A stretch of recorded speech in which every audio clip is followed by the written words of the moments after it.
Que le Seigneur notre Dieu bénisse chacun d'entre nous.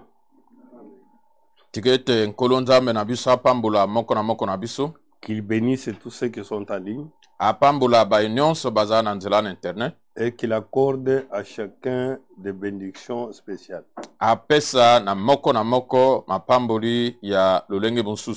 Nous allons presque continuer avec la partie de ce que nous avons parlé jeudi. Mais nous allons enchaîner avec les derniers versets que nous avons dit jeudi. Sur le potier et l'argile.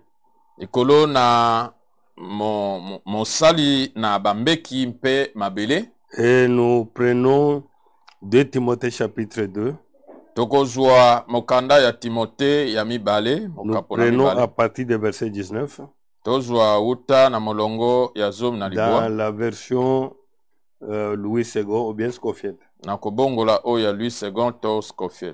Néanmoins, les solides fondements posés par Dieu subsistent.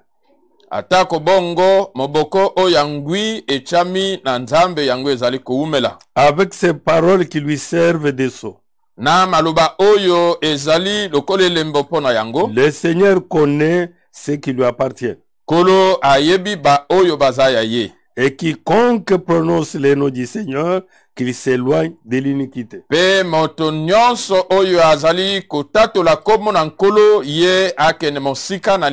Dans une grande maison, il n'y a pas seulement des vases d'or et d'argent. Mais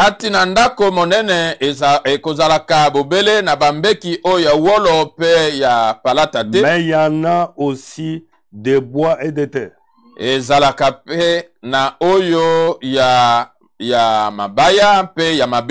Les uns sont des vases d'honneur. Et les autres sont d'un usage vil. Si donc quelqu'un se conserve pur, en s'abstenant de ces choses, il sera un vase d'honneur, sanctifié, utile à son maître, prêt à toute bonne œuvre. Prions. Créateur du ciel et de la terre, Père céleste, nous nous soumettons à toi, l'unique Dieu. C'est toi notre créateur. C'est pourquoi, Père céleste, nous nous confions ce matin auprès de toi, comptant sur ta grâce, comptant sur ton amour, toi qui nous as créés, qui nous as placés sur cette terre, pendant ce temps, Seigneur notre Dieu, le temps que nous attendons ton retour. Fortifie le cœur de chacun, Seigneur. Relève ceux qui sont tombés. Fortifie ceux qui sont faibles. Et que ceux qui ne te connaissent pas, Père céleste, révèle-toi à nous. Seigneur, sois avec l'interprète. Sois avec moi. Soit avec chaque technicien. Soit avec chacun qui écoutera ce message. Nous te confions ce temps et ce moment. Dans le nom de notre Seigneur et Sauveur, Jésus-Christ. Amen. Amen. Mais bien aimés, nous avons parlé la fois passée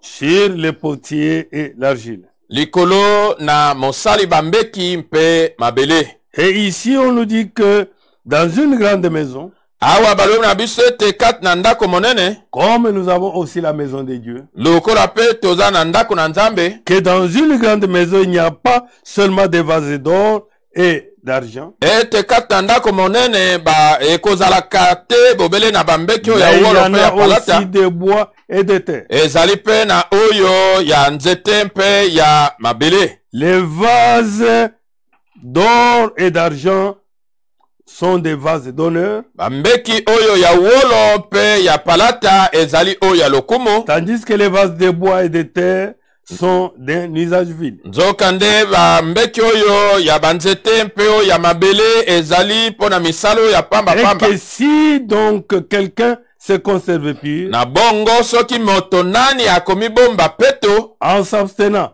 de toutes ces choses du monde, na koboyaka makambo nyonso oyo ya mokili, en respectant Dieu dans ce qu'il fait, na kotosaka nzambe kati na oyo ye aza kosala, il sera un vase d'honneur.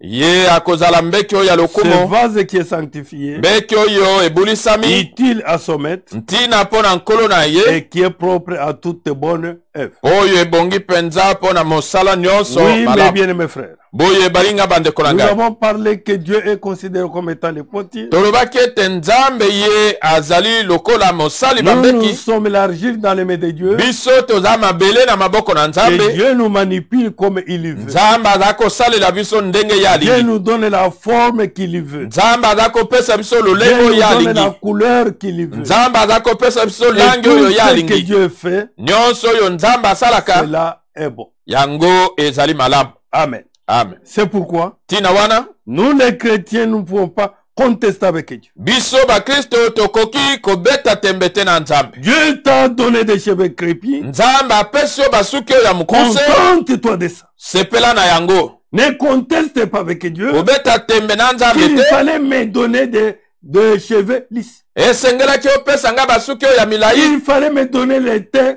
blancs. esengelaki opesa nga loposo ya Il pembe, fallait me donner tel teint et non ce que tu as fait. esengelaki opesa nga langi boye oyo te oyo Que osali. les potiers ne contestent pas avec, plutôt, l'argile ne conteste pas avec les potiers. Ete mabele kobetaka tembe te na mosali na bambeki. Le potier fait ce qu'il veut. Mosali ye azali kosala oyo ye alingi. Dieu fait de nous ce qu'il veut. Nzambe azali kosala na biso oyo ye alingi. Il t'a créé femme, Soki akeli yo mwasi, sois contente d'être femme. sepela kozala mwasi. Si t'a créé homme, Soki akeli yo mobali, sois contente d'être homme. sepela kozala mobali. Mais ne te comporte pas en tant qu'homme comme une femme. Kasi yo mobali kobika te lokola mwasi, Et ne te comporte pas aussi toi femme comme un homme. pe yo mwasi kobika te lokola mobali. Tu n'es qu'un vase que Dieu a façonné. Ozali bobele mbeki oyo nzambe Et Dieu abongisi. sait pourquoi il t'a donné un tel sexe. Nzambe ayebi mpo na nini Et apesi il yo sait mwasi aussi to mobali. pourquoi il a fait de toi noir. Ayebi mpe mpo na nini asali yo mwindo. Et il sait pourquoi il a fait de toi albinos. Ayebi mpo na nini asali yo ndundu. Et il sait pourquoi il a fait de toi blanc. Ayebi mpo na nini asali yo mondele. Et il t'a donné les cheveux comme il veut. Apesi yo suki ndenge ye Il alingi. t'a donné la taille comme il veut. Apesi yo molayi oyo ye Et alingi. il a fait de toi ce qu'il veut. Asaleli yo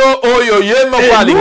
est argile façonné. Yo kozalaka mabele oyo babongisi. Mon frère, ma soeur, Ndeko mwasi mobali, nous devons nous réjouir. tosengeli kosepela. Oui.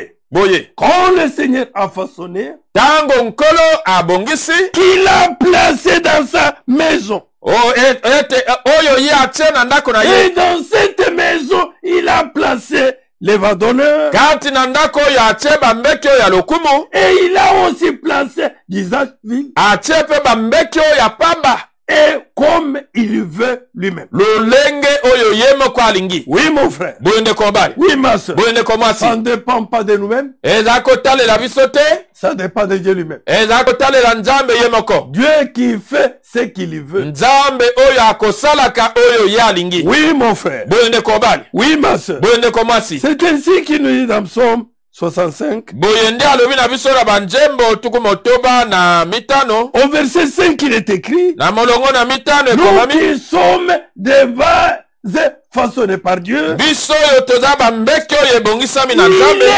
est celui que tu choisis. Azali moto na esengo oyo yo oponi. Il plaît à Dieu de faire des vents d'honneur. Et sepelisi nzambe asala yo mbeki na lokolo. Et il plaît aussi à Dieu de faire des vents d'usage.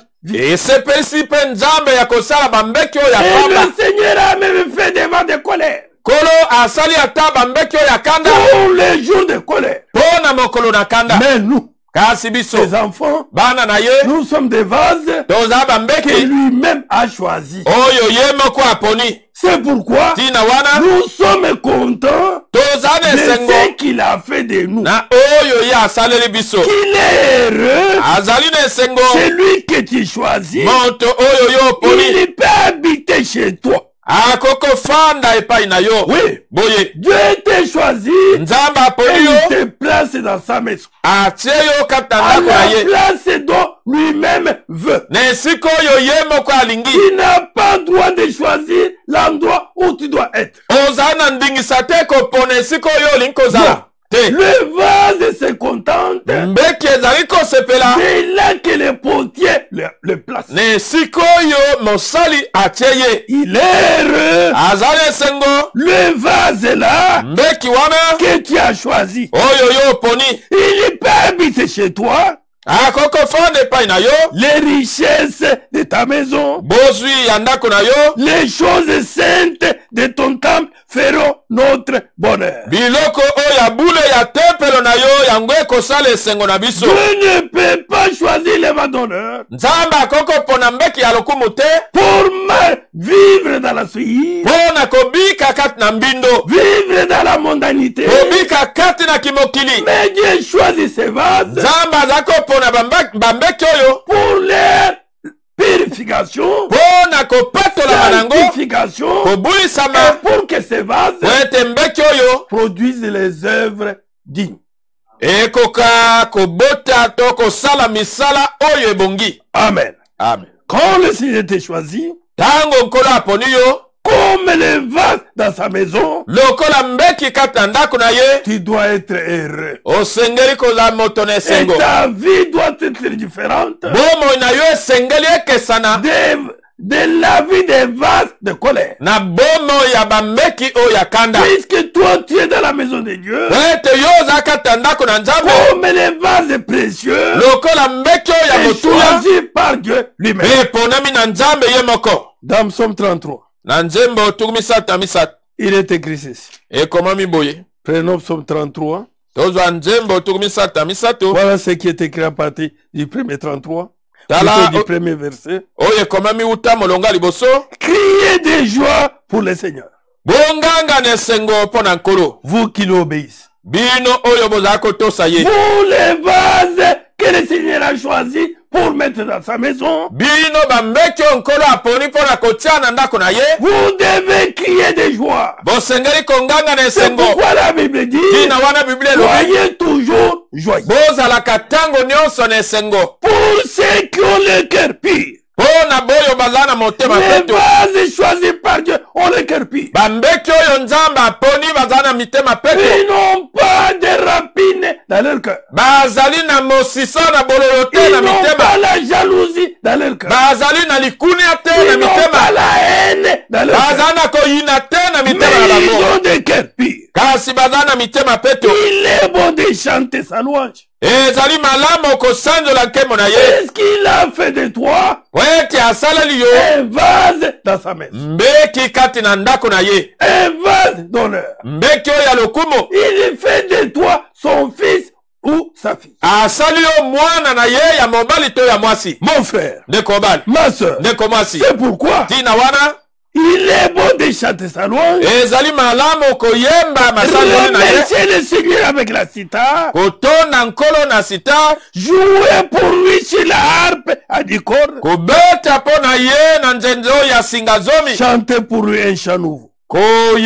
Koyembela ye loyembo na sika. Rythmez bien vos cris de joie avec tous vos instruments. Bobongisa malamu konganga na bino na esengo mpe banzenze na Car bino. il a plu à ses dieux. Wete esepelisi nzambe Au wana Dieu créateur. na nzambe Au mokeli potier. na Qui mosali fabrique des vases. oyo asalaka bambeki ya kosala yo le vase mbeki placé oyo etiami dans sa maison. kati na ndako na ye.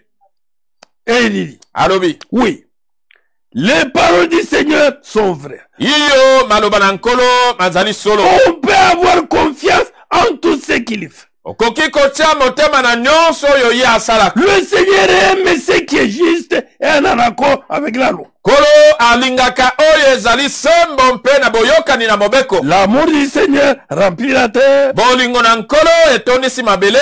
Par sa parole, le Seigneur a fait des ciels. Na nzela na maloba na ye nkolo akelaki likolo. Par le souffle de sa bouche, il a fait toute l'armée des étoiles. Na nzela na pema na monoko na ye asali mampinga nyonso na mioto. Derrière un grand mur, il y rassemble l'eau des mers. Sima na tutu monene azali kosangisa bamai na monene. Les océans, océan, il les garde en réserve. azali kobomba yango. Que toute la terre respecte le Seigneur. Tikete mokili mobimba eto sankolo. Car c'est lui le créateur. Poete yende mokeli. C'est lui qui a façonné chacun. Yende abongisi moko na moko. Chacun qui est sur la terre Moko na moko ya a zala été mokeli. façonné par Dieu. Ye abongisa C'est bitu pourquoi asalemi na on nzala. doit les respecter. Tina wane esengeli kotosa ye. Que tous les habitants du monde Tikete bafani nyonso na mokili. tremblent devant lui. Balenga liboso na ye. Car il a parlé Jambi ya alobaki. et le monde a commencé. Pe mokili ebandaki. Il a commandé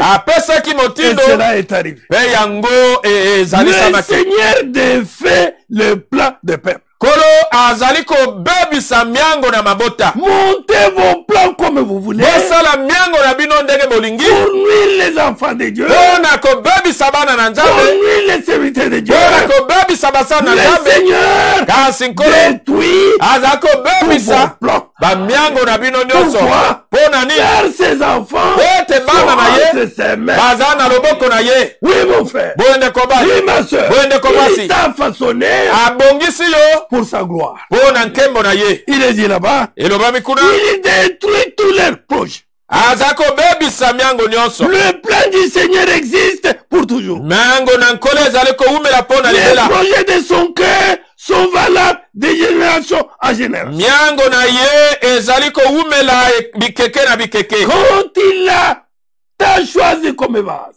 Tango aponi yo lokola mbeki. vase dans sa maison, Mbeki kati na ndako na et ye. que tu es entre ses mains. Pe ozali kati na loboko Mon na frère, ye. ma soeur, Ndeko mwasi il n'y mobali. a que ce qu'il a décidé sur toi Bobele kaka oyo ye akani likolo na yo. qui s'accomplira. Ndeko kokisama.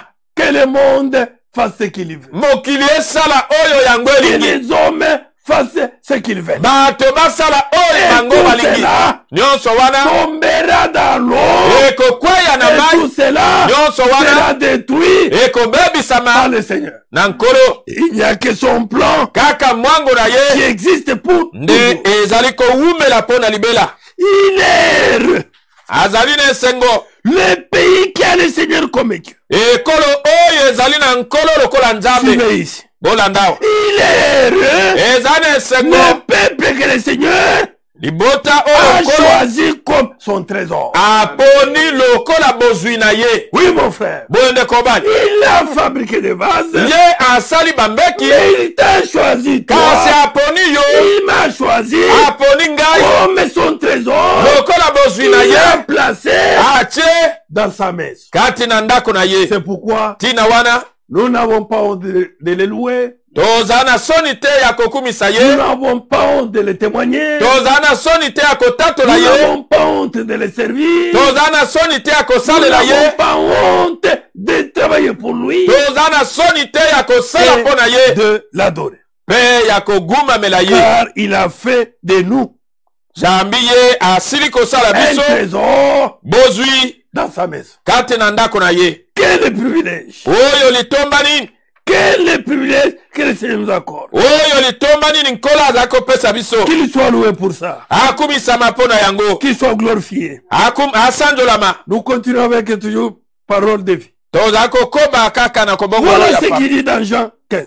Tala oyo alobi na Yohane zone na mitano. Concernant son peuple qu'il a choisi. Na kotalaka libota na ye oyo ya Ces aponi. vases qu'il a choisis, Mbeki oyo ya aponi. il les a placés dans sa maison Atie bango kata ndako na ye. pour son honneur Pona lokumu na et pour ye. sa gloire. Pe pona nkembo na ye. Jean 15. Yohane zom na mitano. Je prends aussi le verset 15. Molongo pe ya zom na mitano. Je ne vous appelle plus serviteurs. Nazali kobenga bino lisute basali. En effet, Aboyi. les serviteurs ne savent pas ce que son maître fait. Osali ye ayebaka te oyo nkolo na ye azali Je kosala. vous appelle mes amis Kasi nazali kobenga bino parce balinga na que je ngai. vous ai fait connaître tout ce que j'ai entendu chez mon père. Po ete ngai nasili koyebisa bino nyonso oyo nayoki uta na tata na ngai. Ces vases qui sont dans la maison de Dieu, Bambeki oyo eza kata ndako na Nzambe il les appelle ses amis. abengi bango baninga na ye. Parce qu'ils connaissent ce que Dieu veut. Po ete bayebi oyo Nzambe alingi. Ils marchent comme Dieu veut. Baza kotambola ndenge Nzambe Ils alingi. agissent comme Dieu veut. Baza kosala ndenge Nzambe C'est alingi. pourquoi Tina wana il les appelle aza kobenga bango ses amis. baninga na ye. Ce n'est pas vous qui m'avez choisi. Ezali bino te nde boponaki ngai. L'argile ne choisit pas le potier. Mabele yango ekoponaka mosali na bambeki C'est te. le potier qui choisit les vases qu'il a fabriqués.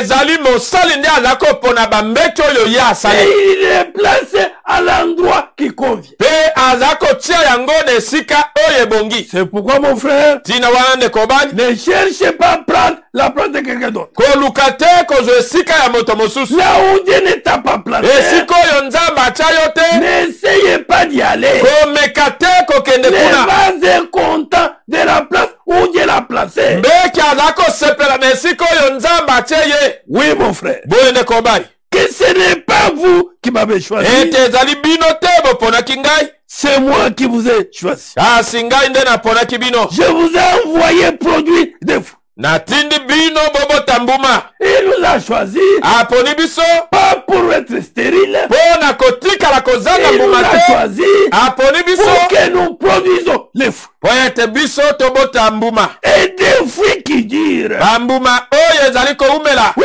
mon frère. Boye ndeko C'est bani. pourquoi la Bible dit Tina wana Biblia la elobi. foi sans œuvre, Kondima oyo ezali misala. c'est une foi stérile. Ezali kondima oyo penza. Un véritable chrétien Mokristo oyo ya solo. vase dans la maison de Dieu Mbeki kata ndako na Nzambe. doit produire les œuvres dignes de la repentance. Asengeli kobota kosala misala oyo elongobani na Il loboko ya doit moto. par sa vie, Asengeli na nzela na par bomoi na ses ye. actions, Na nzela na misala na ye. par ses actes. Na nzela na misala na Mon ye. frère, ma soeur, Ndeko mwasi mobali. même les gens qui les regardent Ata bato oyo bazali kotala ye. témoigneront Bakotatola réellement ete solo c'est un chrétien. aza mokristo.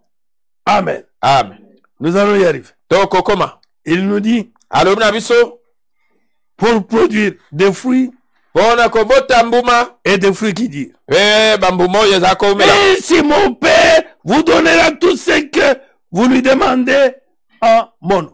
Na bongo tata na ngai akopesa bino nyonso oyo bokosenga ye na kombo na ngai. Puisque vous portez les fruits, Po ete bino bozali kobota mbuma. vous êtes dans la maison de Dieu. Bozali kata ndako na Et Nzambe. tout ce que vous demanderez à Dieu, Nyonso oyo bokosenga epa que na le Nzambe. Seigneur vous l'accordera. Kolo akopesa bino yango. Ce que je vous commande, Oyo ngai nazali kopesa bino c'est moloko ya que vous motindo. aimez les uns les autres. Ezali ete bolingana bamoko na basusu. Un amour sincère, Bolingo ya solo. venant d'un cœur sincère, Kowutaka na motema oyo ya venant sema. d'un cœur pur, Kowutaka na motema oyo ya peto. pas l'amour hypocrite. Ezali bolingo te ya bilongi Le mibale. monde vous déteste. Mokili ezali koyina bino. Mais vous devez le savoir. Kasi bosengeli koyeba Il yango. m'a détesté avant vous. Pe mokili eyinaki ngai liboso na bino. Vous m'appartenez.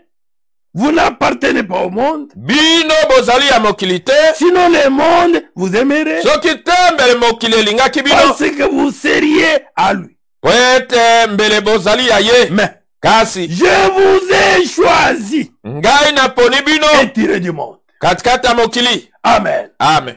Le Seigneur nous a choisis comme des véritables vases qui doivent faire l'honneur à Dieu, qui doivent être dans sa maison. C'est qui nous a tirés du monde. Pour connaître le monde et ses convoitises, le monde et ses effets, et que nous venons à lui et que nous restons dans sa maison. Mais je vous ai choisi et tiré du monde. Et vous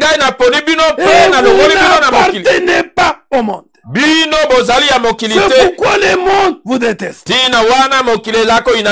Oui, mon frère. Oui, ma soeur. Le Seigneur nous a façonné. Il a façonné plusieurs faces. Et parmi les faces qu'il a façonnées, il a choisi, mon frère, ma soeur, les faces qui doivent être dans sa maison. Et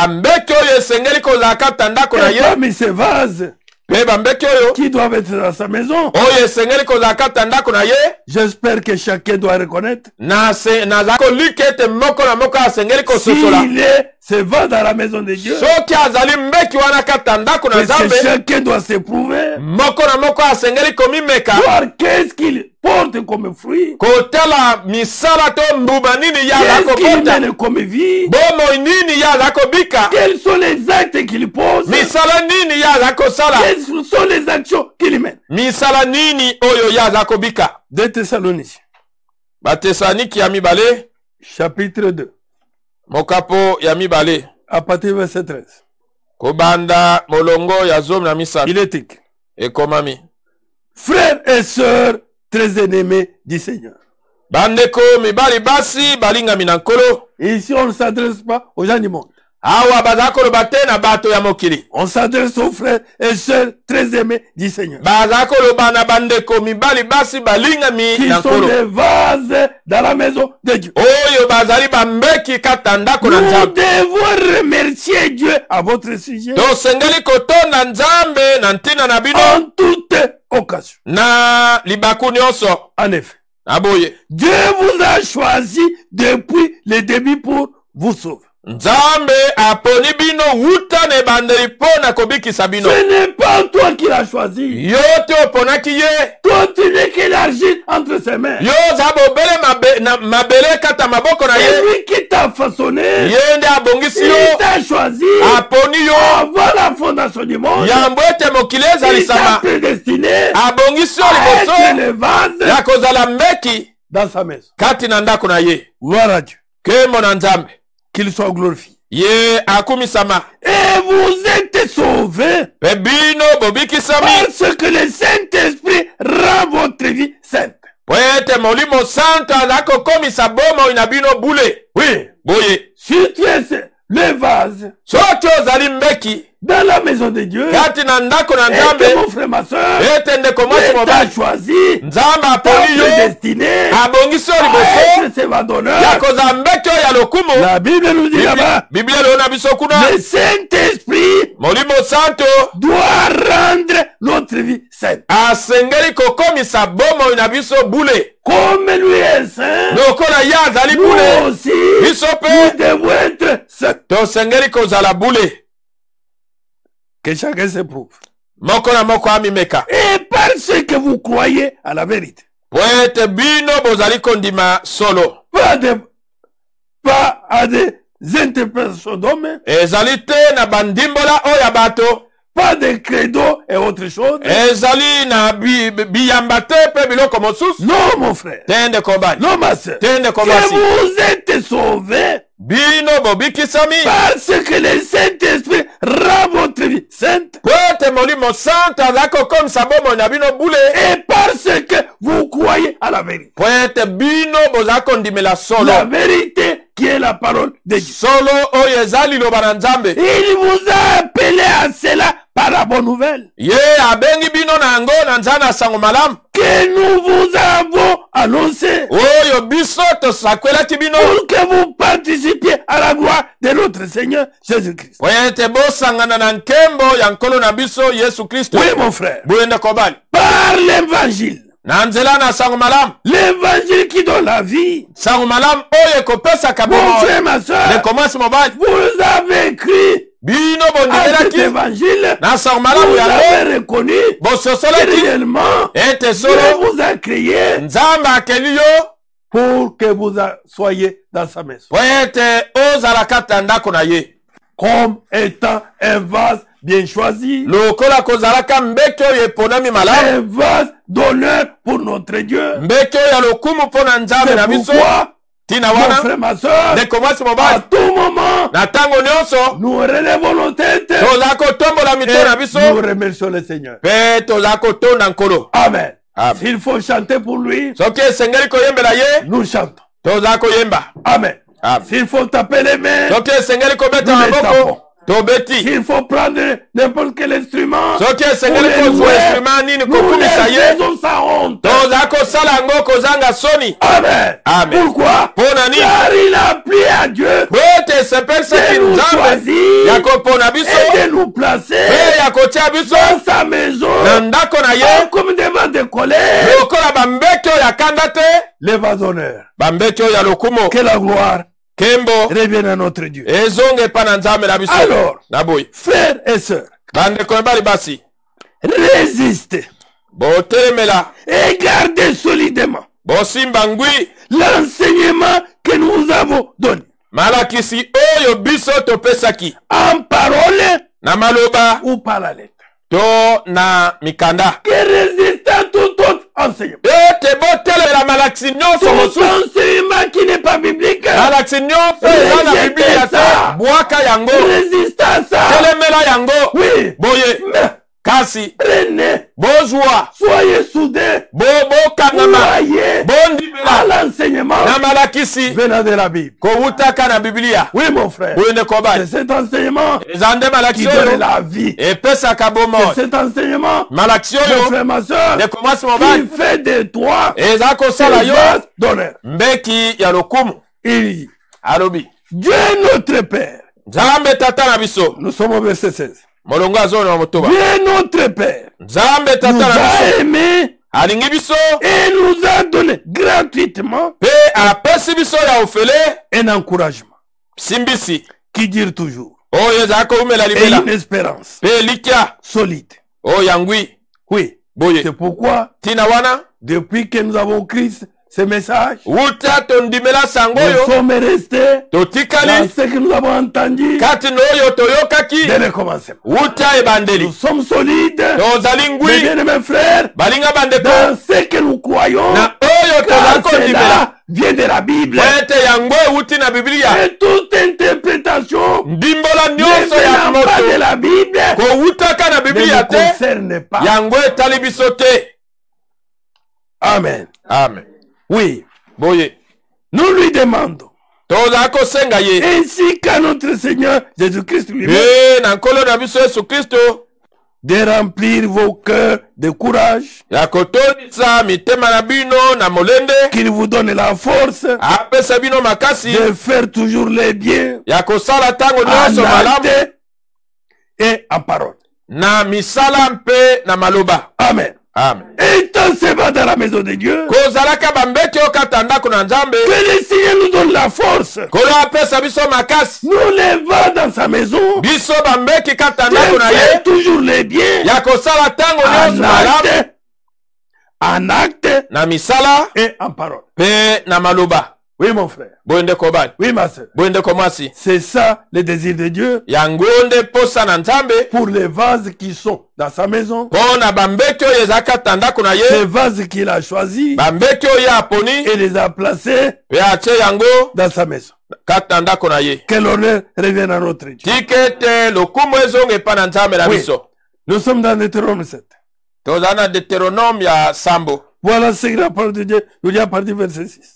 Tala oyo liloba na Nzambe leo na biso kobanda na molongo ya motoba. Vase dans la maison de Dieu qui est en ligne. Mbeki kata ndako na Nzambe oyo boza na nzana internet. Vous qui nous écoutez, Bino oyo bozaka oyoka biso. si vous êtes servant dans la maison de Dieu, Soki ozali mbeki wana kata ndako na votre Nzambe. vie Bomo na est yo différente ekeseni des autres. na bamosusu.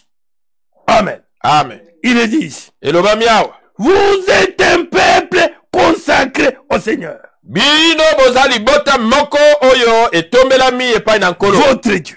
Nzambe na bino.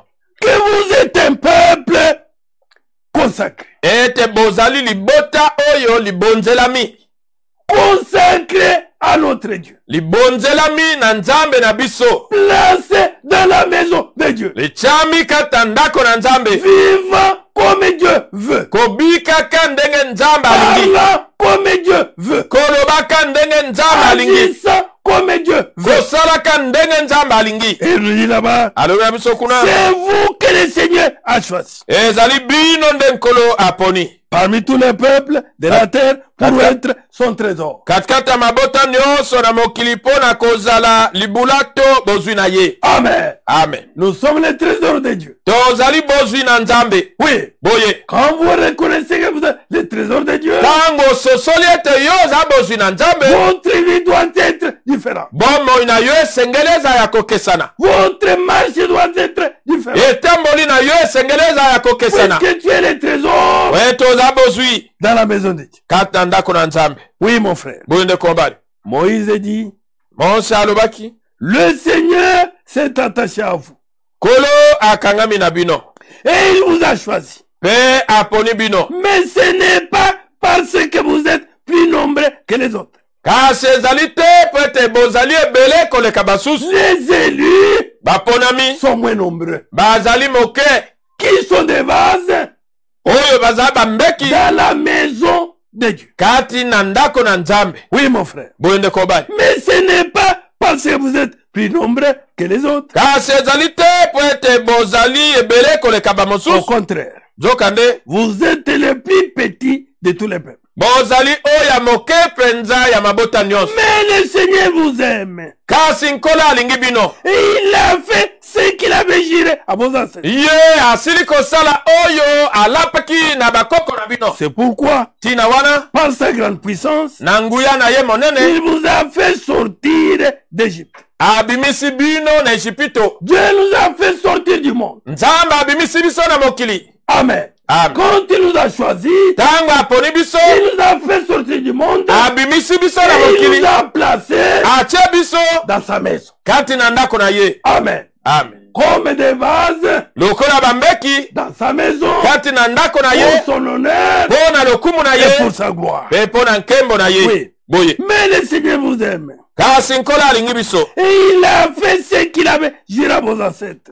Asalaki oyo ye alapaki na bakoko na bino. C'est pourquoi par sa grande puissance, Tina wana na nguya na ye il monene vous a fait sortir d'Égypte. abimisi bino na Ejipito. Et vous étiez esclaves. Wana bozalaki Il baongo vous a libéré du pouvoir du Pharaon. akangoli bino na nguya na falo. Le Seigneur nous a libérés du pouvoir du diable. Kolo akangoli biso na nguya na diabulu. Nous sommes un peuple libéré. Toza libota oyo Et likangolami. ce peuple placé maintenant dans la maison de Dieu. Libota oyo lichami sika wakata Et ndako na ce nzambe. peuple consacré à Dieu. Libota oyo litomelami na nzambe. Il ne fait pas ce qu'il veut, Oyo akosalaka to ye alingi. mais qui cherche en tout temps Kasi aza koluka na ntango nyonso na libaku quelle est la nyonso. volonté de Dieu. Nini ezali mokano na nzambe. Que veux-tu que je fasse, Seigneur?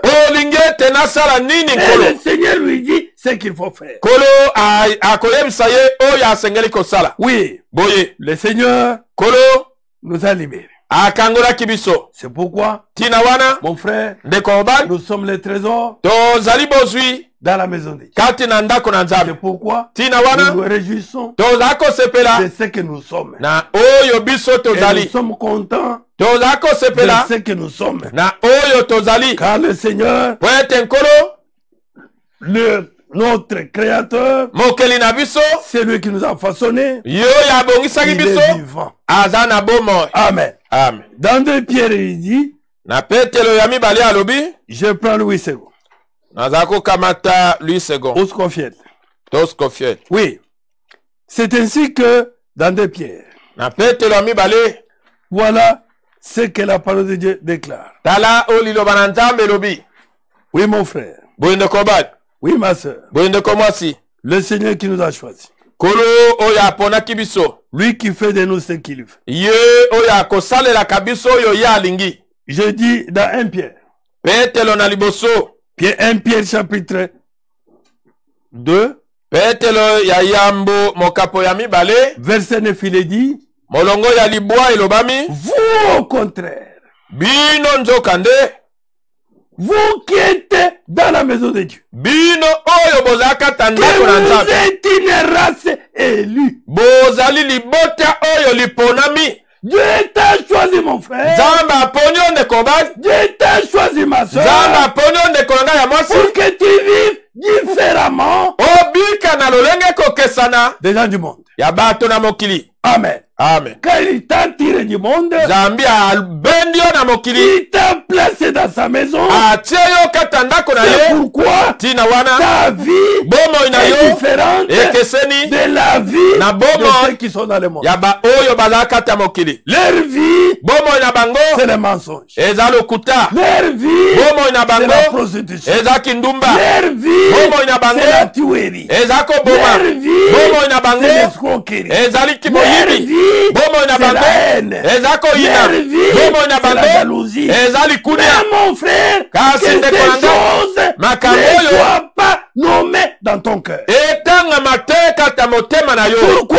Pona nini? Tu es une race élue. Ozali bota oyo liponami. Un sacerdoce royal. Bongaga oya bokonzi. Une nation sainte. Libota oya bule. Un peuple acquis. Libota oyo lisombami. Amen. Amen. Le Seigneur t'a acquis. Kolo asombi yo. T'a racheté. Asikoli yo. De cette nouvelle manière de vivre. Na lolengo ya pamba ya Et kobika. il t'a ramené Azongisi du yo. monde Ulongwa na mokili. dans sa maison. Kati na ndako na ye. Pourquoi? Pona nini? Car il t'a élu. Pwete aponi T'a yo. choisi Aponi yo. avant Yambo. la fondation Mokili. du monde. Ezali sama. Gloire à notre Dieu. Kembo na nzambe na biso. Qu'il soit loué. Akumi sama. Qu'il soit glorifié. Ye asanjolama. Oui. Boye. Je reprends. Nazako zonge. Vous au contraire. Bino nzokande. Vous êtes une race élue. Bozali boto liponami. Un sacerdoce royal. Onganga oya Une bokonzi. nation sainte. Ekolo ya bule. Un peuple acquis. Liboto yo Afin lisombami. que vous annonciez Pwete bosakola. les vertus Banguya. de celui qui vous a appelé Ya ye ya beni bino wuta na à son molili. admirable Na lumière. pole na ye ya kokamwa. Oui, mon frère. Bonde kobali. Oui, ma soeur. Bonde komasi. Il t'a racheté Asikoli yo. afin que tu annonces Pwete osakola. les vertus Banguya to mabongi. de Dieu. Ya nzambe. Oui, Boye. nous devons être des panneaux publicitaires de Dieu, Tosengeli koza mabaya oya kopanza sango ya nzambe. démontrant aux yeux des hommes Kotalisaka na miso na bato. que nous ne sommes pas ce que le monde est, Ete tozali te o mokili ezali. mais nous sommes différents Biso tokeseni du gens du monde. na bato na mokili. Oui, Boye. vous qui autrefois n'étiez pas un peuple Bino oyo na kala bozaki libota te. et qui maintenant êtes le peuple de Dieu, Sikawa bozali bota na nzambe. vous qui n'aviez pas obtenu miséricorde Bino oyo bozwaka bosawa et te. qui maintenant avez obtenu miséricorde. Sikawa bosili kozwa bosawa. Bien-aimés, Balingami. je vous exhorte, Naza kolendisa bino. comme étrangers voyageurs sur la terre, Lokola bapaya pe baleki nzela awa na à mokili. vous abstenir des convoitises charnelles Ya koboya bilulela oyo ya nzoto. qui font la guerre à l'âme. Oyo ezali kobundisa elimo. Qu'on doit s'abstenir Esengeli toboya. de ces choses du monde. Ya biloko ya mokili. Pourquoi? Pona nini? Le Seigneur nous a tirés du monde Kolo abendi biso et na il mokili. nous a placés Atie biso dans sa maison. kati na ndako na ye. Comme des vents d'honneur, Lokola bambeki na lokumu. des vents qui doivent glorifier Dieu, Bambeki oyo esengeli kosanzola nzambe. honorer Dieu. Kopesa nzambe lokumu. Oui. Boye. Ayez au milieu des païens Bozalaka katikati ya bapakano. une bonne conduite, Etamboli malamu. afin que là même il vous calomnie comme si vous étiez des malfaiteurs. Ete ate esika oyo bazali kokosela bino makambo lokola bozalaki Il basali mabe. remarque vos bonnes œuvres Bamona misala na bino malamu. et glorifie Dieu Pe bakumisa au nzambe. jour Na mokolo où il les visitait. oyo nzambe akotala bango. Oui, mon frère. Boye ndeko na ngai Oui, mobali. ma soeur. Boye ndeko na ngai ya mwasi. Nous sommes des vases Toza bambeki. qui ne sont pas placés dehors, Oye chami libanda te. Mais nous sommes les vases Toza bambeki. qui sont placés Oye chami. dans la maison de Dieu. Kati na ndako na nzambe. Pour l'honneur de Dieu. Pona lokumu na nzambe. Et pour la gloire de notre Dieu. Pe pona nkembo na nzambe na Que biso. notre Dieu soit loué. Nzambe na biso akumisama. Nous reprenons parole de vie. Toza ko zwa lisusu liloba na bomoyo. Voilà ce qui est dit. Nous prenons quelque part dans Psaume 95. Tala oyo loba mi toza ko zwa na nzembo. Tukuli bwa na mitano. Voilà ce que la parole de Dieu dit. Tala oyo liloba na nzambe lobi na biso. Nous qui sommes des vases. Biso toza bambeki. Venez. Boya. Premier verset. Molongo ya liboso. Venez. Boya. Crions de joie. Tonganga na esengo. Pour le Seigneur. Pona nkolo. Car Dieu t'a choisi. Jambi nzamba Qu'est-ce que aponio. tu as fait pour que tu sois choisi? Nini osalaki po ete oponama. Ça ne dépend pas de toi. Eza kotalela yo te. Ni de celui qui court. Pono oyo aza kokima Mais nzambe. ça dépend de Dieu seul. Eza kotalela bobele nzambe ye moko oyo akoponaka. Celui qui le veut. Oyo ye alingi. Oui. Boye. Mon frère. Ndekolanga mobali. Peut-être vous étiez nombreux dans la famille. Ntango mosusu bozalaki ebele kata libota. Nombreux dans le même village. Ebele kata mboka moko. Dieu t'a choisi toi. Nzambe aponi kaka yo. Peut-être. Ntango mosusu. Tu étais le médiocre des autres. Ozalaki oyo penza ya suka ya bato nyonso. Rien. Lokola moto na goigoi. Comme Jacob était là derrière sa maman. Lokola Yakob azalaki wana nsima ya mama na ye. Pendant que Zayou allait chasser, attraper des gibiers. Wana ezawu azalaki okende bokila koboma nyama. J'ai dit, Nzambe alobi. j'ai aimé Jacob. Ngai nalingaki Yakobo. J'ai haï Zayou. Nayini Ezawu. Mon frère. Ndekolanga mobali. Qu'est-ce que Zayou a fait? Ezawu asalaki nini? Qu'est-ce que toi aussi tu as Yo fait? pe osalaki nini? C'est pourquoi Tina wana. ne te glorifie pas. Komikumisama La te. Bible dit, Biblia elobi. si tu veux te glorifier, Soki olingi komikumisa. glorifie-toi pour Mikumisa. avoir connu Dieu. We tosili koyeba Nzambe. Amen. Amen. Puisque ça ne dépend pas de toi, Ote eza kotalela yo te. toi tu n'es que l'argile Oza bobele dans la main mabele. de Dieu. Na loboko na Mais c'est Nzambe. Dieu seul Kasi Nzambe ye qui moko. t'a choisi. Nde aponi yo. C'est pourquoi Tina wana. venez, crions de joie pour le Seigneur. Boya tonganga na esengo mpo na nkolo. Saluons joyeusement notre solide rocher, Topesa penza na esengo mbote na libanga na biso makasi. notre sauveur. Mobikisi na biso. Approchons-nous de lui pour le remercier. Tobelema na ye mpo na kotonda ye. Chantons pour lui avec nos instruments de musique. Toyembela ye na banzenze na biso. Oui, Iyo. le Seigneur est le grand Dieu, Kolo azali Nzambe monene. le grand roi qui dépasse tous les dieux. Mokonzi monene oyo aleki banzambe nyonso ya Il mikelike. tient dans sa main ce qui est sous la terre. Asimbi na loboko na ye oyo eza na se na mabele. Et les sommets des montagnes sont à lui. Pe basonge na bangomba ezali ya ye. La mer est à lui. Mamai na mbu ezali ya ye. C'est lui qui l'a faite. Ye nde asalaki yango. La terre est à lui. Mabele ezali ya ye. Ses mains l'ont formé. Maboko na ye esalaki yango. Entrez, courbons-nous. Tokota tongumbama. Inclinons-nous. Tongumbama.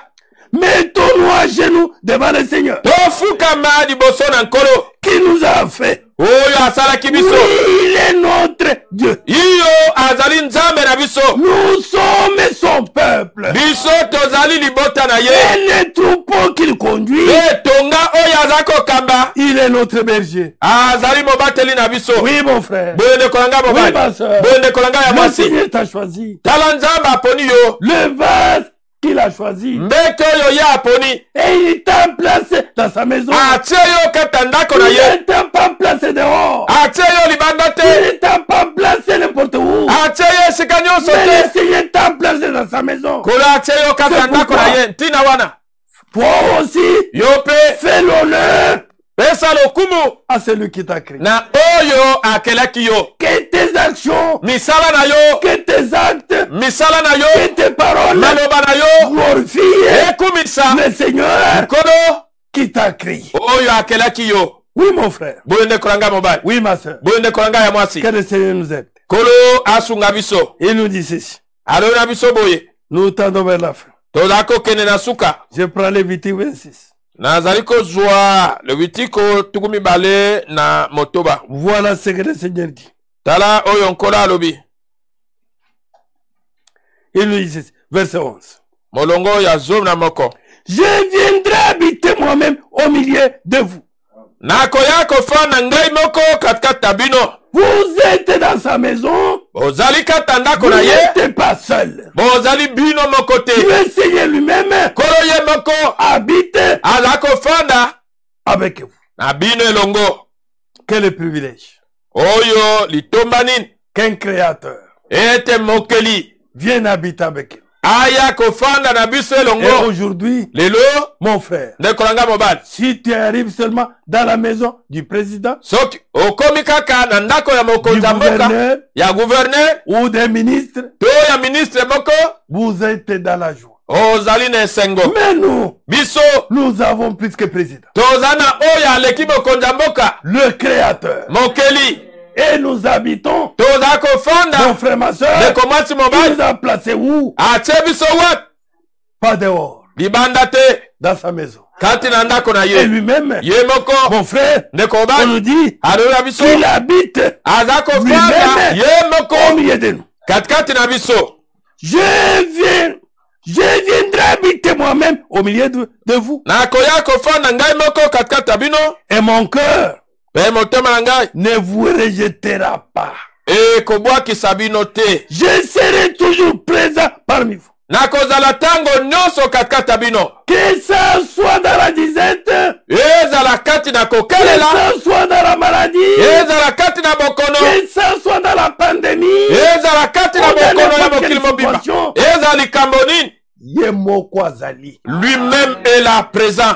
Amen. Amen. Il ne peut pas nous laisser. Akoki kotika biso Il te. ne peut pas nous abandonner. Akoko sundola biso te. Nous sommes les vases qu'il a façonnés. Toza bambeki oyo ye Et asali. ces vases qu'il a placés dans sa main. Bambeki oyo ye atie kata ndako na ye. Oui. Boye.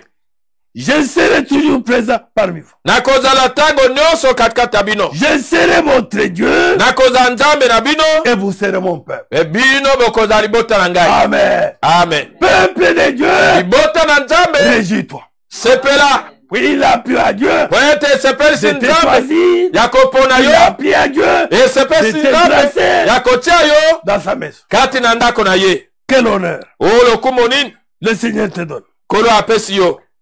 Il nous dit là-bas, Alola biso kuna. je serai votre Dieu et vous serez mon peuple. Nakozala nzambe na bino pe bino bokozala libota na ngai. Le Seigneur votre Dieu, Kolo nzambe na bino. c'est moi. Ezali ngai. Je vous ai fait sortir d'Égypte. Ngai nabimisi bino na Ejipito. Il nous a fait sortir du monde. Abimisi biso na mokili. Oui. Boye. Pour que vous ne soyez plus esclaves des Égyptiens.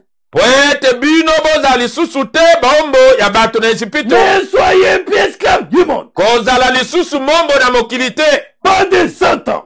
Ya satana te. Pas des esprits qui sont dans l'air. Ya milimo te oyo ezakata mipepe. Soyez un peuple libéré. Zala libota oyo likangolami. Un peuple qui vit pour son Dieu. Libota oyo ezakobika mpo na Un nzambe na ye. peuple qui donne l'honneur à son Dieu. Libota oyo ezakopesa lokumu na nzambe na ye. J'ai brisé les liens qui vous attachaient.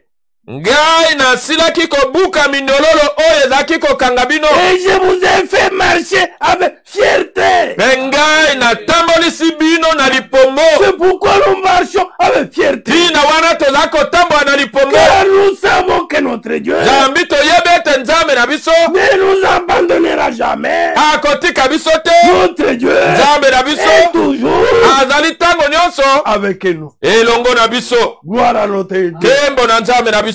Amen. Amen. Qu'il soit loué, Akumisama, qu'il soit béni apambolama, et qu'il soit glorifié. asanzolama. Notre Dieu, Nzambe na biso, le Dieu vivant, nzambe na bomoi, le Dieu présent, nzambe oyo aza na biso, le Dieu qui nous écoute nzambe oyo aza koyoka biso, et le Dieu qui nous exauce. nzambe aza koyanola biso. Prenons le dernier verset Tozwa molongo ya suka pour la journée d'aujourd'hui mpo na mokona lelo et nous allons arrêter et prier. mpe tokosilisa mpe kobondela. Il est écrit là-bas, Ekomami kuna Ésaïe 43. Isaya tukumi tano na misato. Oui, mon frère, Boye ndeko bani à partir du premier verset, kobanda molongo ya liboso je suis toujours dans la version parole de vie. kaka na kobongola oyo ya parole de vie. Maintenant, Israël, Sika wa Isayele, le Seigneur te dit ceci. kolo alobi na yo boye, Lui qui t'a créé est formé. Ye oyo akelaki mpe asalaki yo. Oui. Boye. Tu n'étais que l'argile sans forme. Ozalaki bobele mabele kozanga lolenge. Une montée de terre sans forme. Eteni na mabele kozanga lolenge. Le Seigneur t'a pris. Kolo azwi yo. T'a façonné. Abongisi yo. T'a donné la forme. Apesi yo lolenge. T'a donné la couleur. Apesi yo langi. T'a donné la taille. Apesi yo T'a molayi. donné tout ce qu'il faut. Apesi yo nyonso yesengeli. Oui. Boye. Oui. Boye. C'est pour elle dit. Tina wana alobi. Le Seigneur te dit ceci. Kola alobi na yo boye.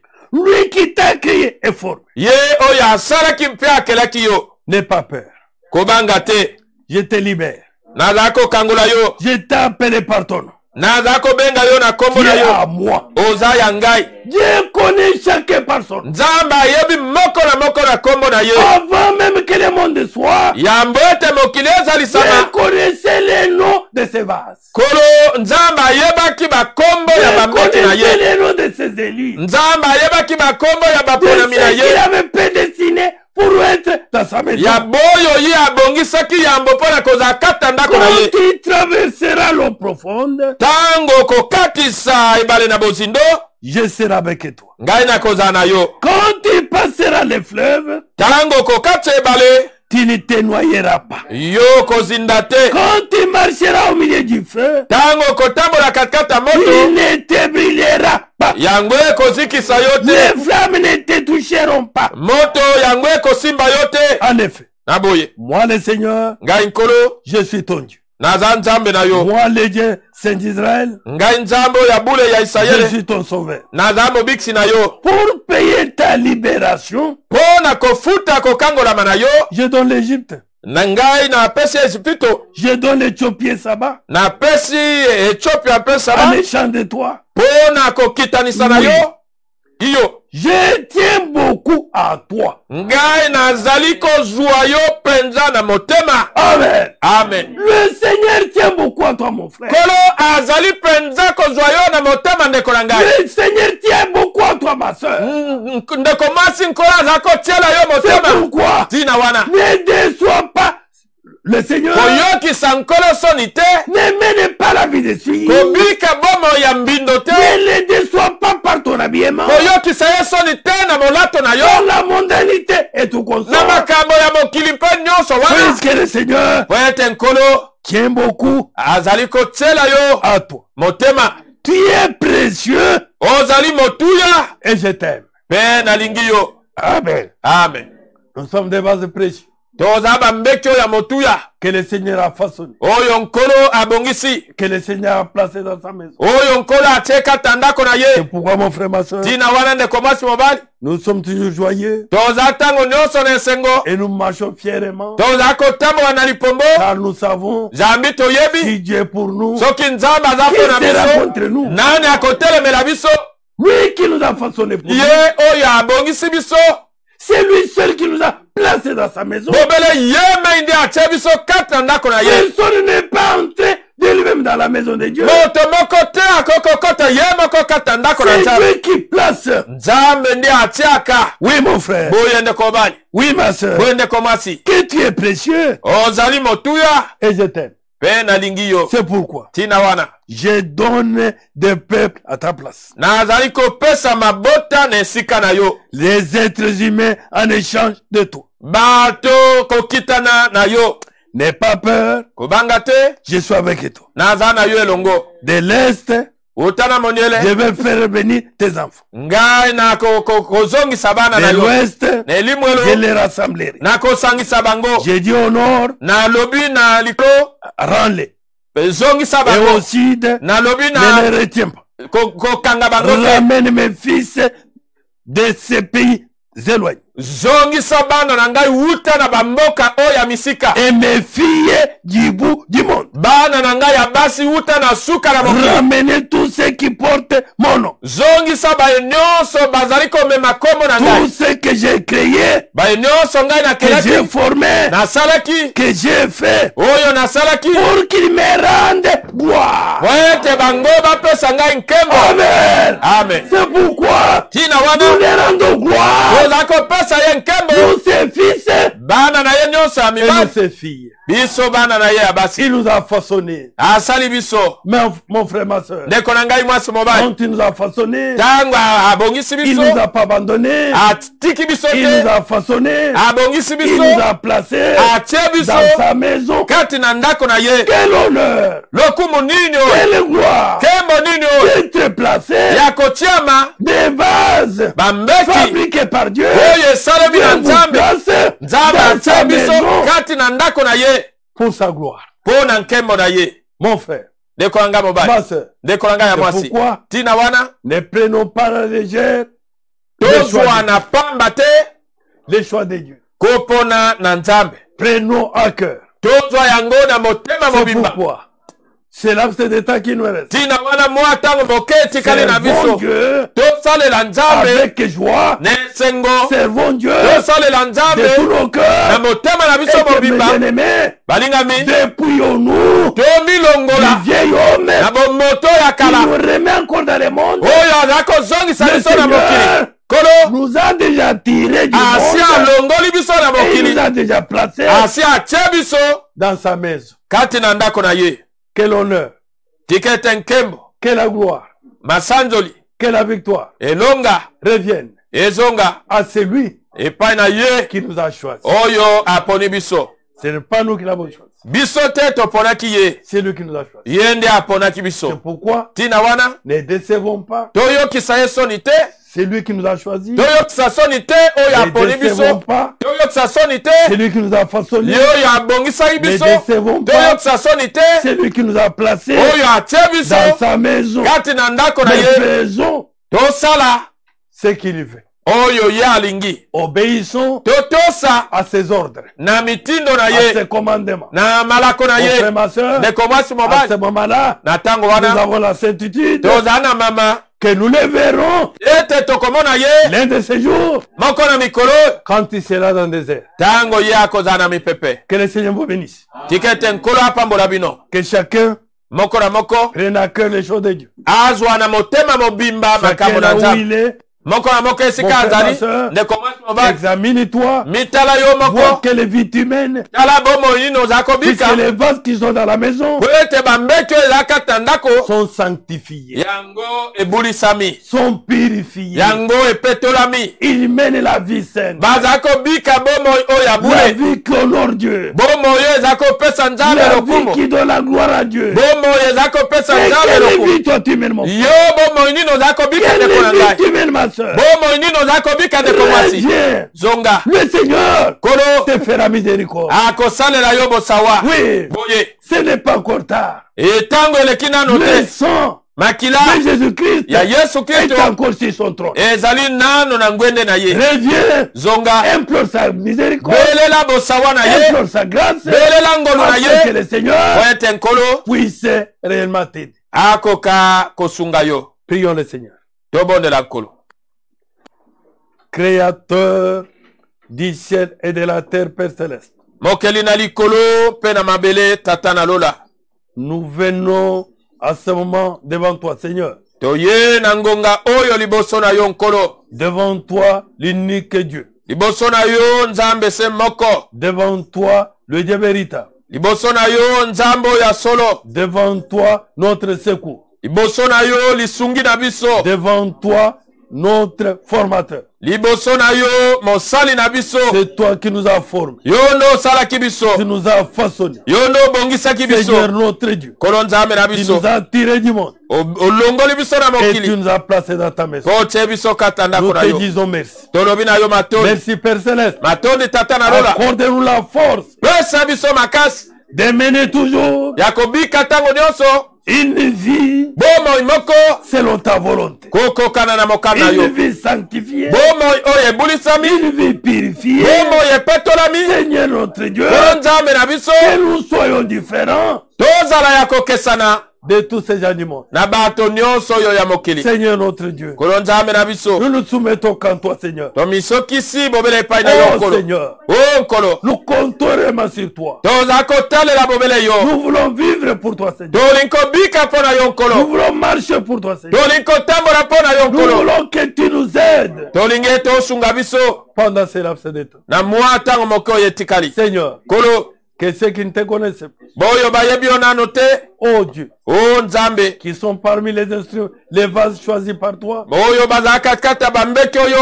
révèle-toi, Père Céleste, interviens, Père Céleste, agis, Père Céleste, afin qu'ils te connaissent, qu'ils viennent à toi et qu'ils te suivent. Dieu de gloire, tu connais les besoins de chacun. Oui, c'est oh Dieu, accorde à chacun au-delà de ses besoins.